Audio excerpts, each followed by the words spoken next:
I was very in a very happy place because I was doing what I loved, and since then we've just been doing a lot of different things and keeping up with the requirements of the people who want to come in. And right now we're kind of adapting to the new normal and the COVID situation, and hence our product is kind of changing rapidly. Today on Dirty Linen, we are talking to one of the new heroes of the Melbourne food scene, Helly Raichura.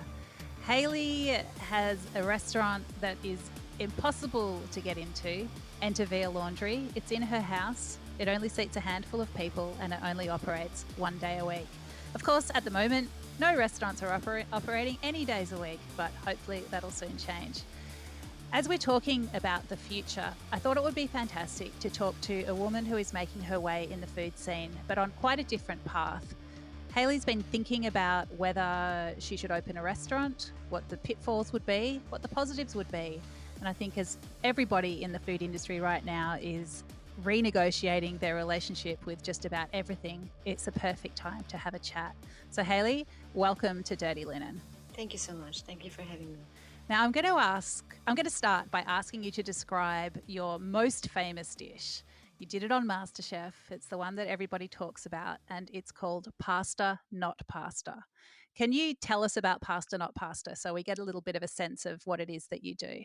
Sure, I love that dish, and it actually is called kanvi from where I come from, and it has been my personal favorite since I was very young.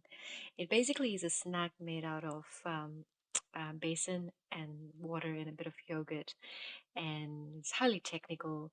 You cook the batter and then you quickly spread it. And here at Interval Laundry, we serve it with a bit of a twist, I guess. We serve it with coconut sauce, and we use some native basil and bush tomato oil to go on it. It has been our signature dish from, and one of the most popular dishes that we've served. So a lot of people come in just to have that. Not that and everything else is not that great, but people love to have people are really fond of that dish, I guess. So yeah, very close to my heart and very regional Gujarati dish. So yeah, Gujarati. It's a state in India, the northwest, and I was lucky enough to have one of your regional Gujarati menus recently. So as we know, Enter Laundry isn't able to operate as normally at the moment, but you are doing some meals for delivery, and you popped up at a restaurant near to me and did a month of Indian regional dishes, and I had a couple of them, and I just found it so exciting. I think we in Australia, we have so much to learn about Indian food, and I think I wouldn't be wrong in saying that anybody in India, there's always more to learn about Indian food because it is so regional and so specific, isn't it? It is highly regional, so what we cook in our households is not at all, is not even slightest similar to what is cooked in the kitchens in south of India, to the east of India, to the north of India. So the habits are different. The produce is very different.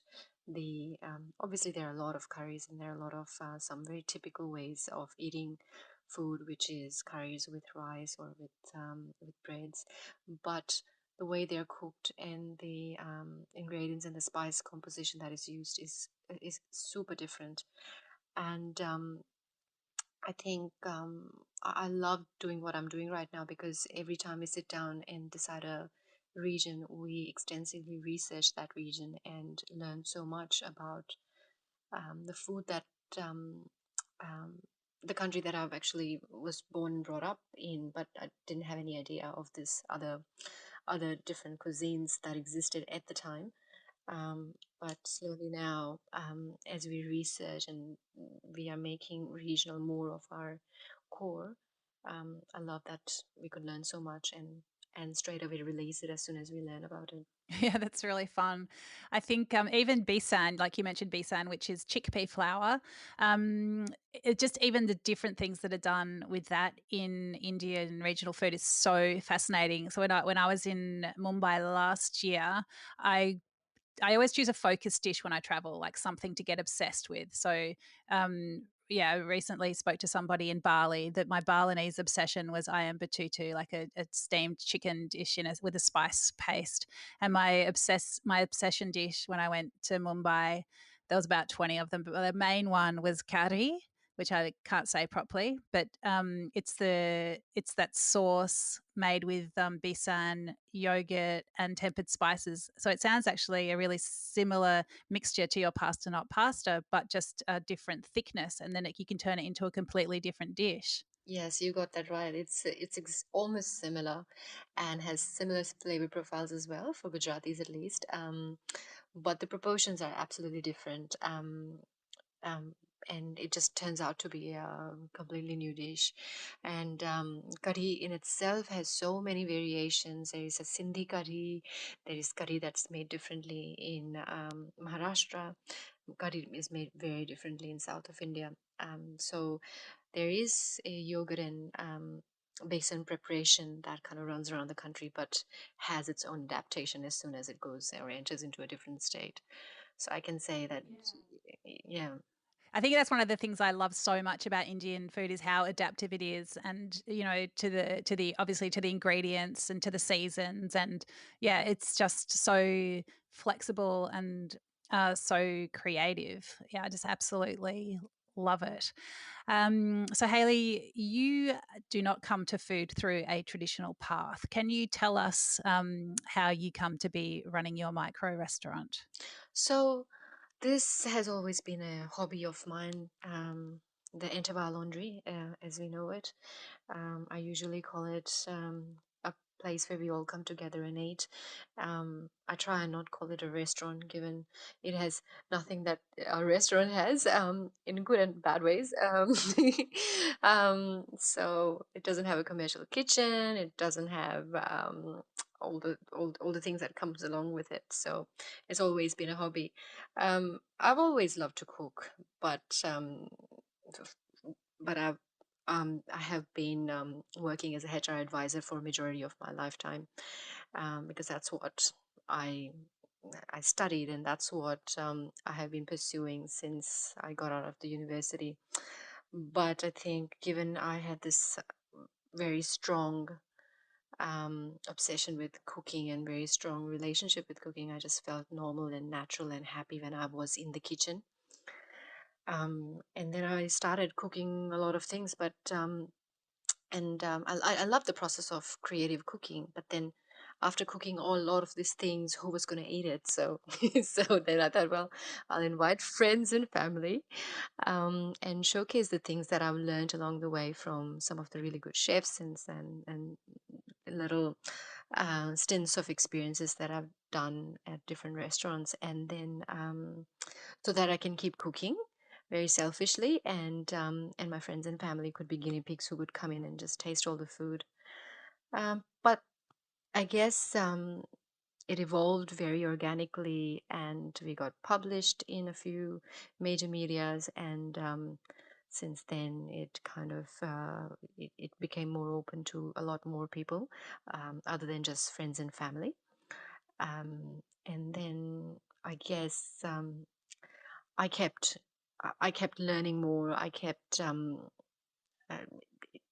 it was very I was very happy that I was very in a very happy place because I was doing what I loved, and since then we've just been doing a lot of different things and keeping up with the requirements of the people who want to come in, and right now we're kind of adapting to the new normal and the COVID situation, and hence our product is kind of changing rapidly. Hmm. So, how many people do you have on your wait list for coming to Interfere Laundry? Around 26 to 30,000. Oh my goodness. And how many people can you take at any one time? If I was to stick to what I was doing before, 10 at a time. So, or maybe on a weekend, maybe 20. Right. So I feel like I need to do one of those formula, which is like, how many carrots would it take to get to the moon and back if you lined them all up in a row or something? It just sounds like there's one of those improbable formulas. I'm never going to get to eat there. Uh, Well, I mean, it's just such an interesting position to be in. Haley, I want you to tell me the story of your first meal at a fine dining restaurant. Sure. So this was around 4 years back, and this was at Lume um, when Sean Quay was heading the kitchen. And my husband took me there for my birthday dinner. And we had this lavish 15-course dinner degustation, and it is all theatre, given Sean Quay was known for it, and it was sublime, it was creative, it was delicious, and it was so much theatre. It was something I had never experienced before, and this was first fine dine experience ever in my life. Um, so I wasn't comparing it to anything. So it was very pure, and I was there eating delicious food, dish after dish, for at least 4 hours, and I think I was blown away from it. I was in a very, very um, desirable, happy space, and something that I could get addicted to very easily. I want to just explain to anyone who wasn't lucky enough to go to Loom 4 years ago what it was like. So, Chef Sean Quaid, who is now over in the US, creating a massive stir with his vegan cheese brand, along with his wife, Veronica, who is an absolute legend. They're both incredible and such go getters. Lume at the time was, as you say, so theatrical. It's like ingredients were turned into other things. You know, I guess one of his early cheese experiments was making turning cauliflower into a vegan cheese, and it fooled everybody. So it was. And Mm. the service style was so theatrical as well. It was really like you were being taken on an adventure. Everything was unusual and surprising and beautiful. And I'm really actually jealous of you that that's your first fine dining experience, because it would almost be like entering another dimension. Like you're like, oh my goodness, can the world be like this as well? Especially the cauliflower cheese was just amazing. And to add to it, I didn't know where I was going. So until I got in, I didn't know where I was going. I was like, "What is this place, Vishal?" And it all happened. So you could imagine how exciting that would have been. I didn't sleep for a day or two, I think, after that. I was so excited. And you spoke to Sean, didn't you? I did. So, um, at the end of the meal, given I was so excited by it, I was like, "Oh my God!" And at the time, I was doing a little home project where I was baking and kind of selling those little cakes and cupcakes and those things. And I said, "Well, this is amazing. I am right now on mat leave, Sean. But imagine I didn't have to go back to the HR day job, and instead, if I could."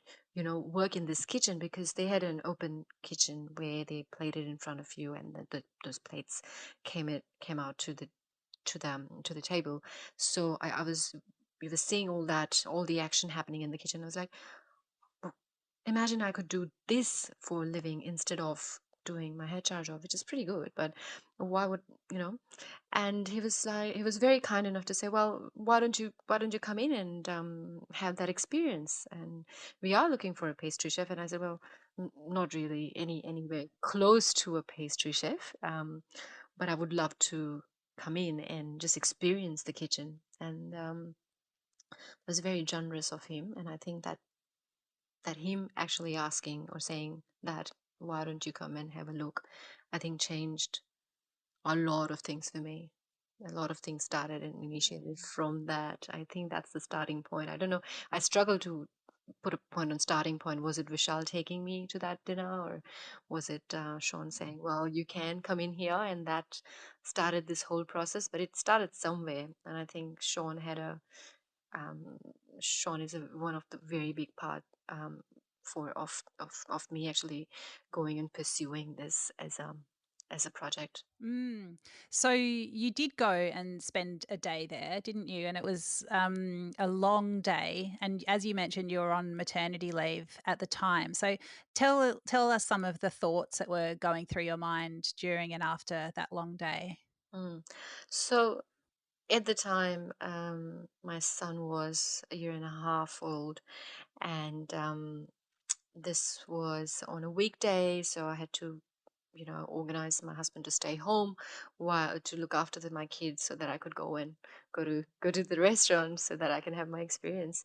And it was a long day. It was 10 to 12ish hours, which is usual for chefs to have that kind of a routine, especially for a fine diner.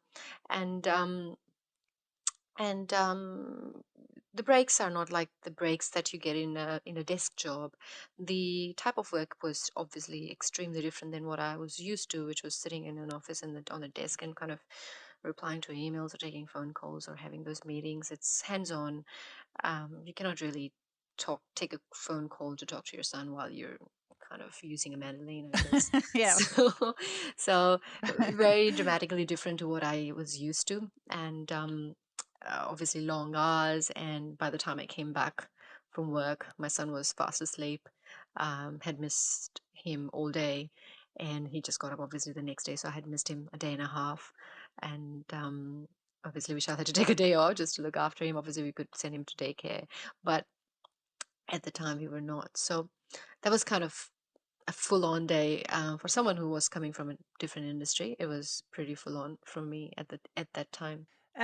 So did you think that as much as you loved cooking and your mind had really been blown by what you saw at the restaurant, that perhaps restaurant life wasn't something that you were instantly drawn to? Absolutely. So, putting my practical hat on, um, given I'm a mom first, and then I am a HR advisor, or then I'm a person who loves to cook, I guess it was it was the choice that I had to make, and the creative side of this thing was amazing. The adrenaline was great, and the hard work was addictive. If you work in a hardworking kitchen for a long time, you get addicted to that energy. You get addicted to that amount of work, and then it becomes your new normal. And that's well and good for your personal self, but that may not be well and good for the whole family. Um, and especially when if your partner is not in the same industry, what that means is that your weekends are different. So when do you have your family time? When are you actually interacting with the family, or being part of the day-to-day routine? Obviously dinner time is out of question, given dinner time is the busiest time that you're going to be in the restaurant. So these were some questions that were running through my head. Obviously I wasn't getting a job there or anything, but I was given I was very fresh. But if I wanted to consider that as a option for me to enter in or to start learning, it practically just wasn't something that I could have pursued or still would pursue. Yeah. Those thoughts didn't stop you asking another high profile chef for a stint in the kitchen. Can you tell me about what took you to Bangkok?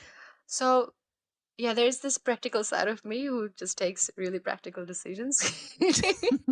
But then there is this other side of me who's really rebellious, who's always wanting to be in the kitchen and just drags herself to the kitchen. Um, but I think what I prioritized was learning. And I thought, well, I don't know if I'm going to apply this, but I want to learn. I want to see how this thing, how this big kitchens work and what makes them so special. So um, there was 50 best talks that was being held in Melbourne, and there were some really big chefs that were on the panel, and the audience were asking questions to them, and they were just kind of imparting their wisdom about the restaurant. And at the time, I luckily was able to ask Gagan Anand, who heads Gagan in Bangkok, and he was Asia's number one for a very long time. Um, and I asked him if I could actually be an intern, or I could come to his restaurant and work for him, just so that I could learn. And I thought he would definitely say no, given I had zero experience, and that I had a HR advisor job for an IT company. And I was like, how does that even match? Like, what are you even asking for? It took him some time to decode why the hell I wanted to do and what was I asking. But eventually he said, yes, you can come and learn what you want to learn. I don't know where you're going with it because you are a mom. You have a job already, which is pretty decent. I don't understand why you want to change industries, but if you want to learn, why not? And so off I headed to Bangkok for 2.5 months. Wow. Haley, it's so interesting that you say, I was a mum, so that had to be my priority. I think one of the things that I've really noticed during the pandemic is as a lot of people haven't been at work as much as they were, a lot of people, they might be mums, but they're often dads, have spent more time with their kids and they've really enjoyed it. They've really valued that family time that just simply isn't possible when you are working those long kitchen hours. I just think it's a problem for the industry, not just for mothers, but also for fathers, don't you think?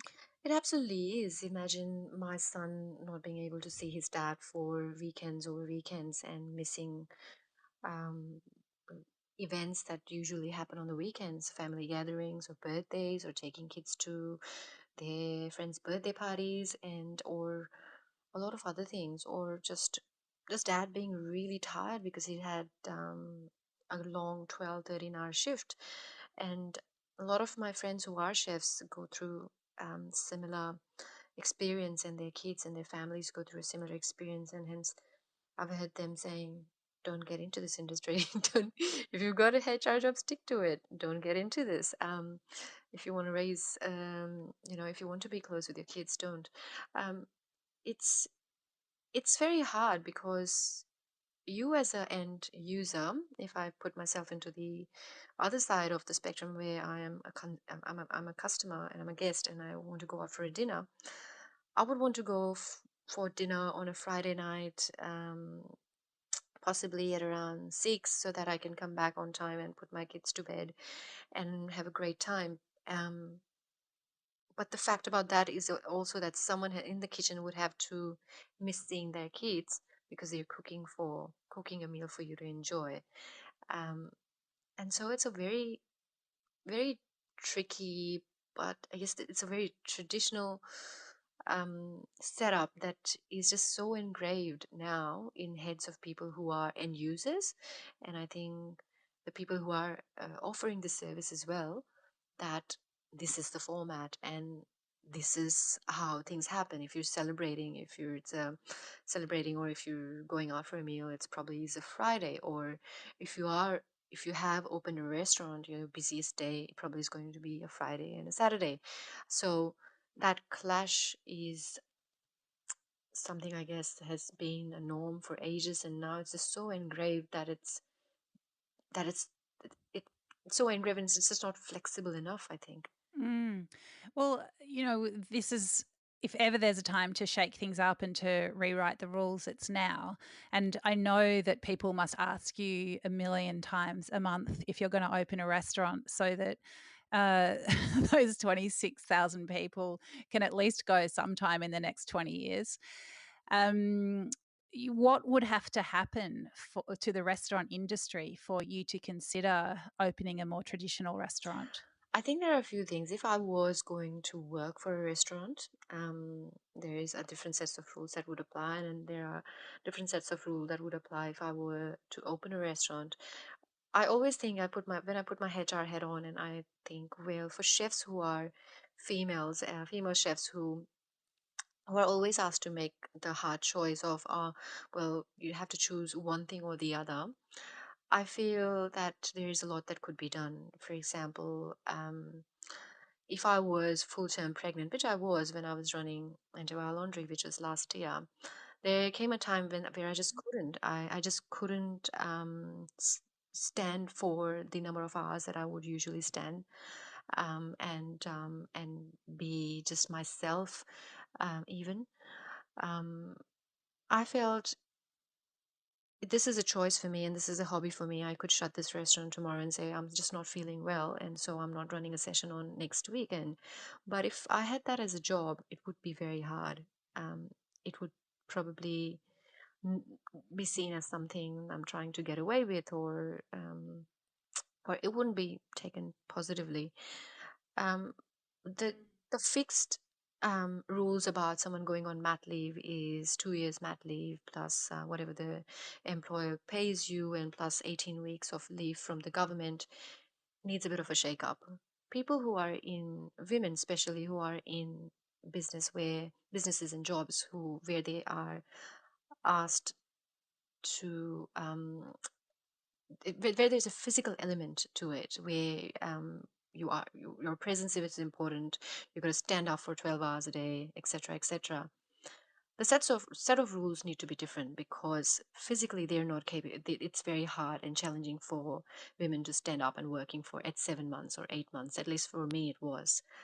Um, why don't we consider extending that leave, extending that 18 weeks to maybe 25 or 30, I don't know how much, so that um, chefs out there who are making a difference could have a bit of a breather and don't feel the pressure of choosing one or the other, or having a family, or having a job.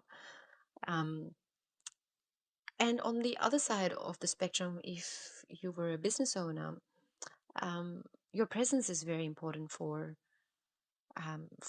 you're running a business. So you're probably giving up your weekends away for running this monster of a business, and it doesn't end there. So weekdays you're busy, obviously, and weeknights you're busy, obviously, because you're staffing, you're accounting, you're doing your IT, you're doing your marketing, brand, procurement, supplies, health, planning, and heavy compliances.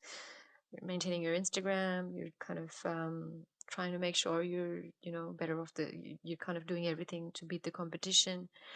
And it gets to a point when it's not everything about the cooking, and that the whole idea of I am in the restaurant industry because I love to cook um, kind of almost dilutes a little bit, and it kind of dilutes more as you get busier and busier. So I don't know, but it does need a shake up. It definitely needs a bit of a shake up. I think if there was more flexibility around a lot of things that are stock standard now, that would be great. The fixed costs is one of the things which is the toughest. I mean, if I were to open a restaurant and commit to a $60,000-$70,000 worth of rent per year, and Melbourne being one of the worst places to rent or have a property, um, it, it's going to be hard, because I will be paying rent for the days I will not be operating. Um, so, so I guess, practically speaking, one of the things that could be worked on is those fixed costs. Um, if they could be shared, or they could be somehow some creative ways of kind of dealing with those fixed costs, that would be great. You would have to imagine that out of the unfortunate closure of a number of businesses and, very changed makeup of the CBD, that there will be, and neighborhoods as well, that there will be some flexibility on rents. Like, surely rents are going to come down. And I think that this idea of, yeah, shared costs, perhaps it's one restaurant for a few days a week and another restaurant another, or whether it's month by month, whatever it is. And you did mention compliance as well, which is one of the onerous burdens that restaurant owners often talk about. How's compliance been for you running a business from home? Has the council been receptive? Have there been a lot of hoops to jump through in that regard? It is a very mixed and confusing area. So it has every council is different. So one council will have different sets of rules to the other council, and it has always been. It has been okay. It was okay while it was a hobby, but not okay if it was a business. And so it's the whole planning piece and everything is very tough to pass through, and it takes months and months on to kind of get to a point where you can run something. Another idea and a project that we were thinking of after the whole master chef, and after my current mat leave, that came to a halt because of the requirement for planning to go through an application, and that would take around 3 to 6 months for them to just approve a place, even if I wanted to run it for a day or two. And that is just Oh, something, really? yes, so that was just something that um, just didn't make sense for us to kind of even dwell into that, because the requirements are pretty strict. And so we had to just give up that idea. But health is not an issue. Health, you have to do what you have to do, and that is there for a reason, and I appreciate that. But um, there are other kind of little things which I understand they're in place for a reason. um, but maybe down the line, a bit of review of that would be fantastic, to see how that could help someone, um, some little businesses to thrive. Not every small business that is out there to serve copious amounts of alcohol to then make to cause nuisance and noise to the neighborhood. There are places where, like us, where it's very decent. It's just like having 10 people over for dinner and then leaving, and it's only on the weekend. So I guess, yeah, a bit of review would be great. Yeah, so a bit of discretion and flexibility would be much appreciated. And hopefully that is one of the things. I mean, with liquor licensing, we've definitely seen flexibility through the pandemic with some of the rules uh, being eased and application processes made simpler. So it would be great if that was something that, I guess, with appropriate guidelines, was able to be extended to support small businesses such as yourself. And I think we really will see people doing small, nimble, creative food businesses, perhaps, modeled on yours. I'm sure you're such an inspiration to people who are looking at those uh, burdensome fixed costs and, yeah, just thinking maybe there is a different way to do this. So, are you? Do you know what you're going to do next, or are you just living from region to region, planning the next menu and seeing what happens? Currently, we are exploring just region to region, and absolutely loving that. It was a long time coming. I did plan something similar that I wanted to do with as a pop-up, though now we're not doing it as a pop-up, but we instead deliver. So we are thoroughly enjoying that process. Though, is into what comes next, we can, given a 3-month-old in the house, we probably are not going looking at reopening again from home. I think it's come to a point where we cannot. It's not a hobby anymore. I don't think councils are going to be happy me running a hobby which is that intense, um, or and hence we are kind of in a position where we have to come up with a creative way of how to keep going, because there are a lot of dead ends when you look at food businesses. A premises becomes almost compulsory if you wanted to run something which was branded, and a physical presence was very important for customers to relate or go to, or and so and so we have to rethink. We are back at the drawing board, and we are kind of just focusing on the things that our customers and their previous guests have loved, and try and come up with something that we can retain those things that EVL loves and all our guests and community loves, and keep kind of delivering that experience. But restaurant is not one of that, um, because of a lot of things, because of a lot of reasons. I don't think restaurant is the thing that we are kind of inclining to. Interesting. Is there an ingredient or a dish that you're working on at the moment that is just exciting you to a crazy extent? What am I working on that is exciting me on a crazy extent?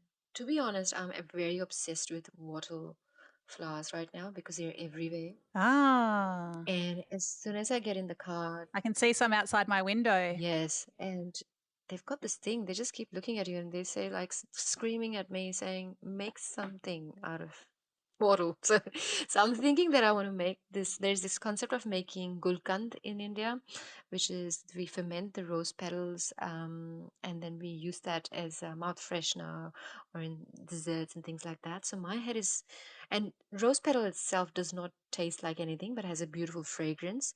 And wattle flowers are similar. They don't taste much, but they're beautiful. They've got beautiful fragrance. So I'm thinking that I'm kind of use the gulkand recipe and try that on with wattle. And I'm quite obsessed with this wattle flowers right now. Well, you know what I'm going to do tomorrow, don't you? I'm going to grab a wattle and give it a good sniff and then chew on it and see what it really does taste like, because now you've got me thinking about it as well. Oh, Haley, I've loved chatting to you. It's yes, yeah, it's so interesting the path that you're on. I don't know where it's going to lead, but I know it's going to be interesting, and I hope that I get to experience whatever it is that you do next before too long. Thank you so much for having a chat to us today. Thank you so much for listening. This is Dirty Linen, and I'm Dani Valent. We air the issues that the hospitality industry finds hard to talk about. We spend a week thrashing around each issue, hearing from different people with unique perspectives. We want to hear from you as well. If you have something that needs to be said about a topic, get in touch so we can include your perspective. Contact us at dirtylinen@deepintheweeds.com.au or hit us up on Insta at Dirty Linen Podcast. We can't wait to hear from you. This is a Deep in the Weeds production.